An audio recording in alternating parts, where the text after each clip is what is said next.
Venons-en à l'épidémie d'hantavirus. Avec cette information de l'Agence sanitaire de l'Union européenne, elle confirme ce mercredi qu'il n'y a pas eu de mutation du virus pour le moment. La fameuse souche des Andes à l'origine de 3 morts sur le bateau de croisière Ondus. 7 passagers, vous le savez, ont depuis été confirmés positifs au virus. Il y a des dizaines de cas contacts à travers le monde. La plupart sont isolés, en quarantaine. Mais c'est bien différent aux États-Unis, où l'on rejoint tout de suite notre correspondante Elisabeth Guedel. Bonsoir Elisabeth. Le dispositif sanitaire aux États-Unis est actuellement sous le feu des critiques, c'est bien cela ? Et oui, en fait, sur les 18 passagers américains rapatriés aux États-Unis lundi, 16 se trouvent dans un centre du Nebraska, un centre spécialisé dans les virus, Ebola, Covid. Ils sont dans des chambres individuelles, en confinement, sauf un passager, le premier Américain testé positif à l'hantavirus alors qu'il était encore à l'étranger, lui est totalement en isolement dans ce centre du Nebraska. 2 autres passagers, je vous en ai dit 16, les 2 autres se trouvent là aussi à l'isolement, en confinement en tout cas, dans un centre à Atlanta. L'un d'eux présente des symptômes. Alors jusque-là, c'est comme en Europe, c'est comme en France.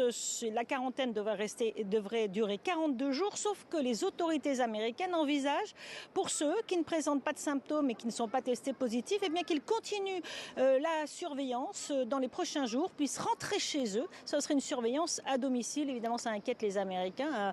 À New York, 3 passagers du bateau contaminé sont des New-Yorkais. Eh bien, on se demande qu'est-ce qui va se passer si ces 3 personnes continuent leur quarantaine à domicile. New York a été durement frappé par la pandémie de Covid. Donc, beaucoup d'inquiétudes, évidemment, beaucoup de critiques sur cette suite de quarantaine envisagée par les autorités américaines. Alors, Elisabeth, on est à un mois quasiment du mondial de football qui se jouera en partie aux États-Unis. Des mesures supplémentaires vont-elles être prises? C'est la question aujourd'hui.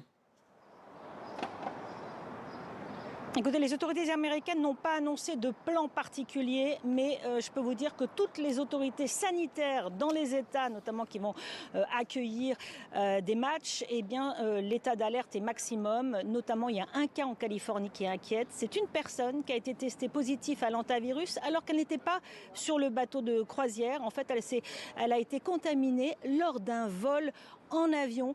Elle s'est retrouvée à côté d'une personne qui était positive à l'hantavirus. Donc vous imaginez le scénario catastrophe en perspective à 29 jours du coup d'envoi du mondial. C'est vraiment un scénario que veut absolument éviter Washington et veulent éviter les autorités américaines. La correspondance d'Elisabeth Guedel depuis New York aux États-Unis. Merci beaucoup Elisabeth.